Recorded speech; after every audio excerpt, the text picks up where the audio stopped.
Hello, class. This is your student, Christopher Aydt. And in this abstract discussion, post number 4, I'll be discussing my research project with y'all, my findings, and my conclusion.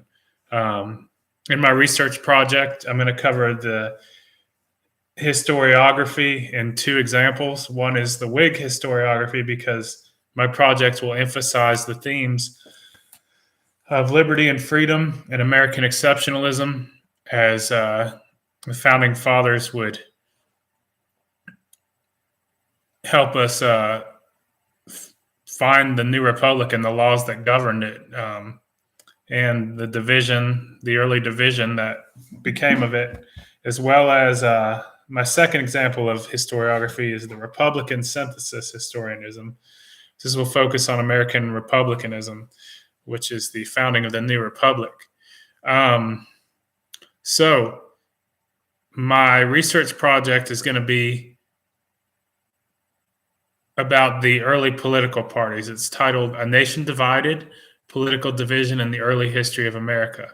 So my project will examine the ratification of the Constitution in 1788, largely because this created the first major division in politics in the United States. So on one hand, you have the Federalists under Alexander Hamilton, and John Jay and John Adams.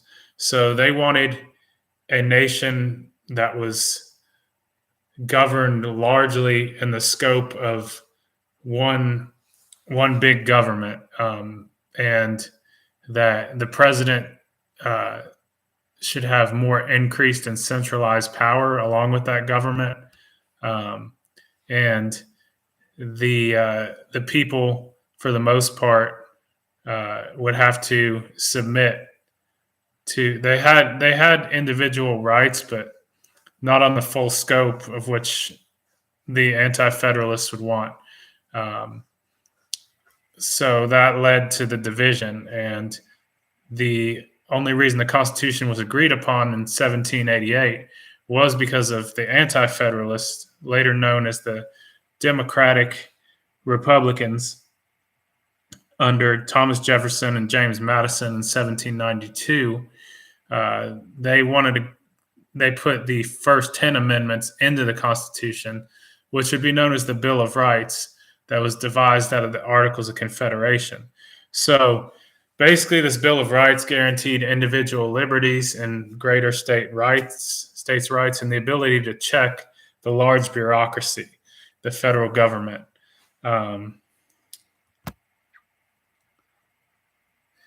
The Anti-Federalists, led by Thomas Jefferson, Patrick Henry, and others, wouldn't agree to the Bill of Rights. I wouldn't agree to the Constitution unless the Bill of Rights was included. And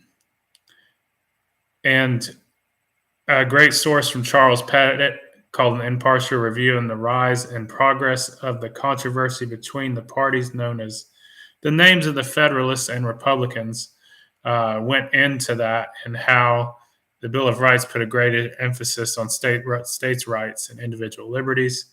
My research will focus on the divide between the two parties, largely over the ratification of the Constitution. My research will also dive into George Washington's farewell address and his warning against political parties, which many historians believe was a direct shot at Thomas Jefferson. And that can be covered in Murray Seagood's article in the American Scholar, number 3, published in 1932, on George Washington and political parties. George Washington's focus on the unity of the nation was completely on the unity of the nation, as he felt unity would be the only thing to keep us safe against foreign threats. Because the French Republic First Republic was going on in a state of anarchy after they beheaded the Bourbon King Louis XVI. So that was one of the reasons Washington wanted unity, was in case of something like we went to war with France or something like that. Um, and this can be covered in John Avalon's Washington's Farewell Address, as well as his warning against political parties. Um, the Founding Fathers' Warning Against Future Generations is the name of the book. Um, in addition, my research will cover the Adams and Jeffersonian presidencies and the correspondence between them. I will be examining their early friendship, their falling out and rivalry, and their correspondence, which would bury the hatchet. Interestingly enough, they both died 50 years after the signing of or after the Declaration of Independence on the same day, and they were friends, so they buried the hatchet. And I will be examining the XYZ affair, which led to the Alien Sedition Acts, further dividing the young nation and republic, and won the presidencies hands down for Jefferson in 1800. And this is covered in Wendell Bird's Criminal Descent, prosecutions under the Alien Seditions Acts of 1798. And to conclude my research, I'll be touching on the scope of freedom that led to the abolitionist movement and created further political divide in the country. Of course, this is Washington's worst fear, coming 64 years after his farewell address.